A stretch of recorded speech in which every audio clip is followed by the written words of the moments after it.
ठीक है, चलो बेटा।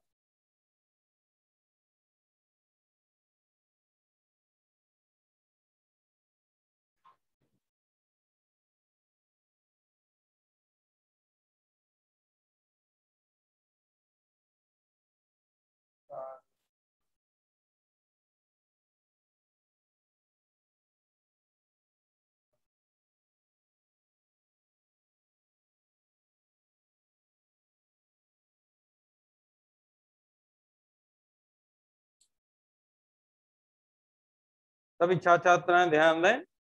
शारीरिक शिक्षा में आज शारीरिक विकास का अर्थ, बालक की शारीरिक वृद्धि, विकास, परिपक्वता को एक दूसरे का पर्याय मान लिया जाता है, जबकि ये पृथक पृथक अवधारणाएं हैं। विकास एक जटिल प्रक्रिया है जो अनुकूल अवस्थाओं में ही संभव है। शारीरिक वृद्धि एक सामान्य प्रक्रिया है जो प्रतिकूल परिस्थितियों में जारी रह सकती है।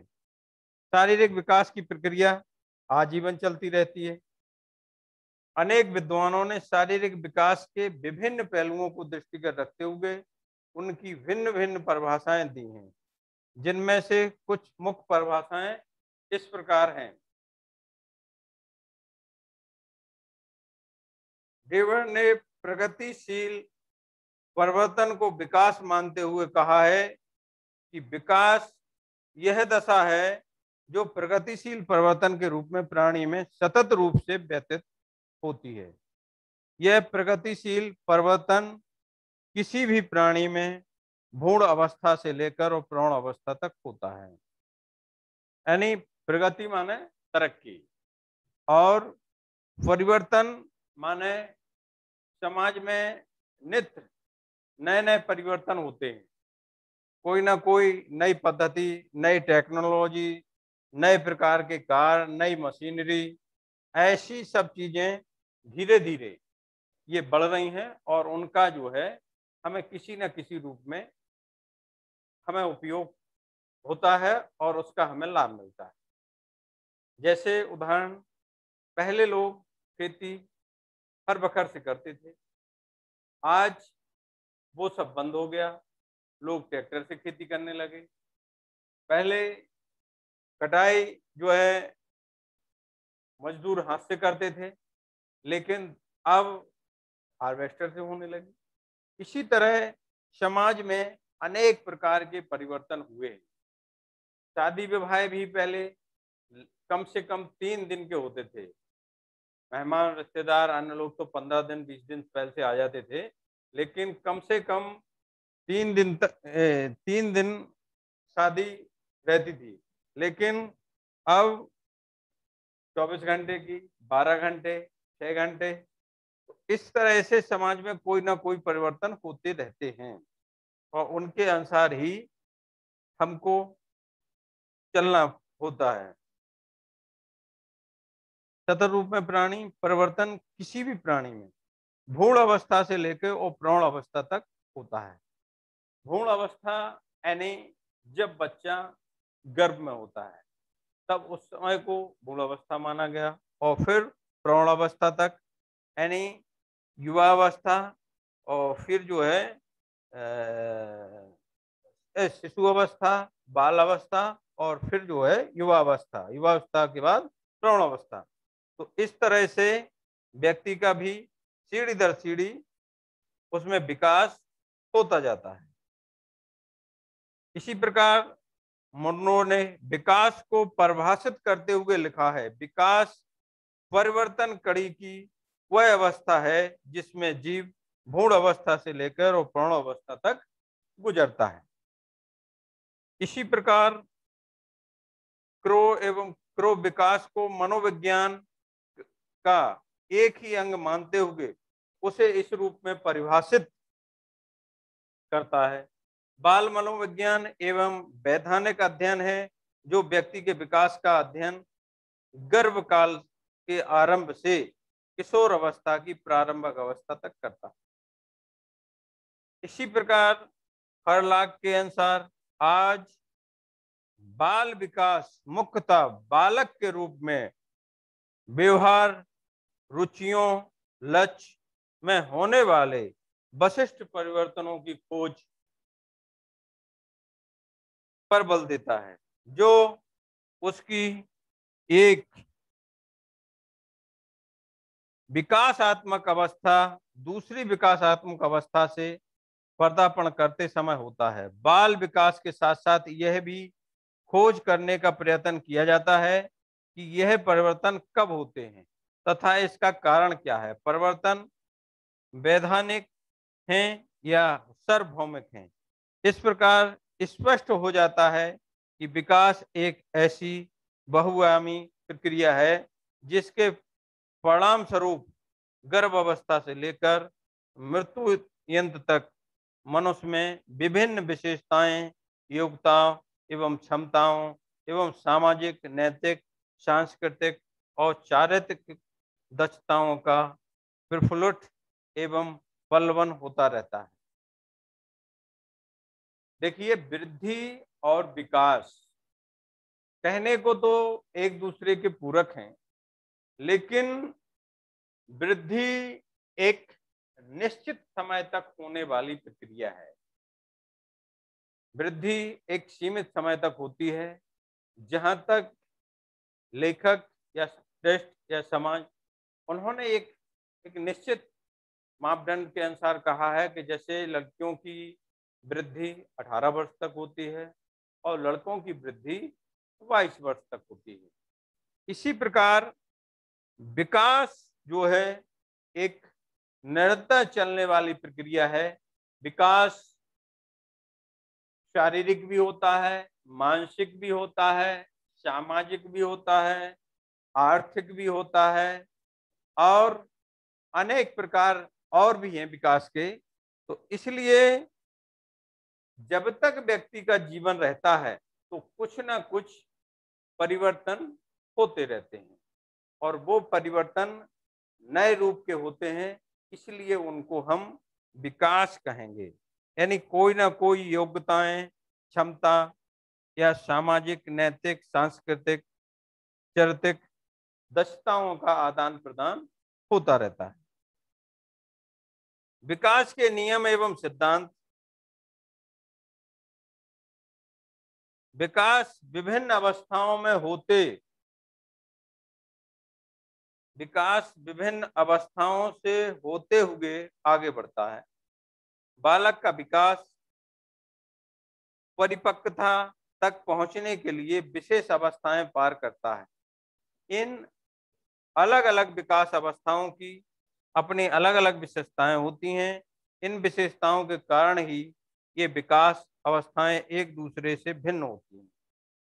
एक विकास की अवस्था अपनी चरम सीमा पर पहुंचते पहुंचते बालक को दूसरी विकास अवस्था में प्रवेश करने के लिए तैयार करती है। ये अवस्थाएं होती हैं 7: गर्भावस्था, दूसरी शैशव अवस्था, बचपनापन, बाल अवस्था, वनसिद्धि, किशोर अवस्था और फिर प्रौढ़ अवस्था। अभी मैंने आपको ये बताया था कि इस तरह से ये अवस्थाएं होते होते ये व्यक्ति का मूल अवस्था से लेकर वो प्रौढ़ अवस्था तक कैसे विकास होता है। तो विकास सीखने तथा परिपक्वता का परिणाम है। विकास सीखने और परिपक्वता का परिणाम है। किसी भी प्रकार से जब व्यक्ति का विकास शारीरिक, मानसिक और फिर बड़े होने के बाद सामाजिक होता है, तो विद्वान, समाजशास्त्री और मनोवैज्ञानिकों यह मानते हैं कि मनुष्य में जो भी विकास होता है वह सीखने तथा उसकी परिपक्वता के कारण होता है, किंतु वह भी अभी तक यह तय नहीं मान पाए कि विकास प्रक्रिया में सीखने तथा परिपक्वता दोनों में से किसका हाथ अधिक है। जहां तक सीखने तथा परिपक्वता के द्वारा उत्पन्न परिवर्तनों के प्रश्न ये हैं कि परिवर्तन सर्वथा भिन्न होते हैं। परिपक्वता से उत्पन्न परिवर्तनों को अर्थ है उन गुणों, समस्याओं में विकास जो हमें वंशागत कारण प्राप्त हुए हैं। क्योंकि ये वंशांगत के कारण होते हैं, इसलिए ये परिवर्तन प्राकृतिक होते हैं, जबकि सीखने की क्रिया से होने वाले परिवर्तन अप्राकृतिक होते हैं। जो विकास है वो प्राकृतिक प्रक्रिया है। प्रकृति ने, जैसे कोई पौधा बीज उत्पन्न होने के बाद बरसात में अंकुर आ जाता है, अंकुर के बाद धीरे धीरे उसमें पत्ती आ जाती है, पत्ती के बाद फिर डंठल बढ़ने लगता है और धीरे धीरे वो पौधा पेड़ का रूप धारण करने लगता है। और जब पेड़ का रूप धीरे धीरे धारण करने लगता है तो उस पे उसमें जिस प्रकार के भी पुष्प या जिस प्रकार के भी फल आते हैं वो आने लगते हैं। इसी तरह व्यक्ति का भी विकास है वो धीरे धीरे होता है। पहले जब भ्रूण अवस्था से शिशु अवस्था में और शेष अवस्था में बच्चा होता है तो ना तो वो चल फिर सकता है और ना बोल सकता है, क्योंकि केवल उसमें अभी पूर्ण रूप से विकास नहीं हुआ है। जब धीरे धीरे वो बचपन अवस्था में प्रवेश करता है और तब जो है ये स्थिति आती है कि उसको धीरे धीरे घसीट के चलने लगता है और चलने के अलावा जो है धीरे धीरे तुतला के बोलने लगता है। तो इसी तरह ये समाज में चाहे पेड़ पौधे हो, चाहे मनुष्य हो, चाहे व्यक्ति का सामाजिक स्तर हो, विकास चारों तरफ से होता है। निश्चित क्रम शारीरिक विज्ञान का अध्ययन करने पर यह नियम स्वयं समझ में आ जाता है कि शारीरिक विकास के दो निश्चित क्रम होते हैं। उसी के अनुसार प्रत्येक व्यक्ति के शरीर का विकास होता है। मस्तिष्क का दोमुखी क्रम अर्थात शारीरिक विकास सिर से पैर की दिशा में होता है। कहां से? सिर से पैर की दिशा में।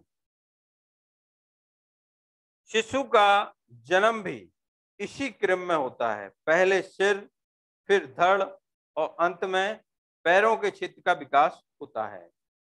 बच्चा जब पैदा होता है तो वो भी सिर से पैदा होता है, ना कि पैरों से। तो पहले सिर, फिर धड़ और फिर पैर, और इसी क्रम में उसका विकास होता है। पहले सिर का, क्योंकि हमारे शरीर का सारा संचालन मस्तिष्क करता है। मस्तिष्क से ही सारी प्रक्रियाएं संचालित होती हैं।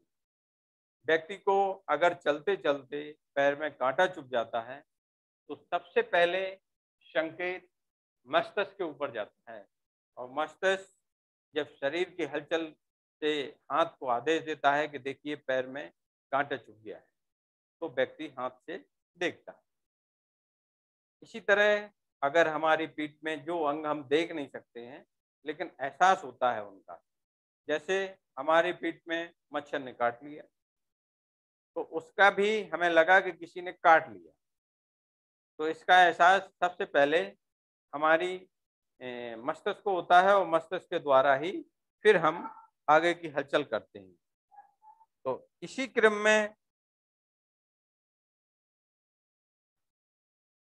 पहले सिर, फिर धड़ और अंत में पैरों के क्षेत्र का विकास होता है। बच्चे की पहली शारीरिक क्रिया भी इसी क्रम से होती है। लेटाने पर प्रथम माह में ही शिशु पहले सिर ऊपर उठाता है, फिर धड़ और अंत में पैरों को उठाकर चलना सीखता है। ये ही शारीरिक विकास की मुख्य प्रक्रिया है। निकट दूर क्रम, अगली हेडिंग है निकट दूर क्रम। इसके अनुसार वे अंग या क्षेत्र जो सुषुम्ना नाड़ी के पास होते हैं उनका विकास पहले होता है, और जो दूर होते हैं उनका विकास बाद में होता है।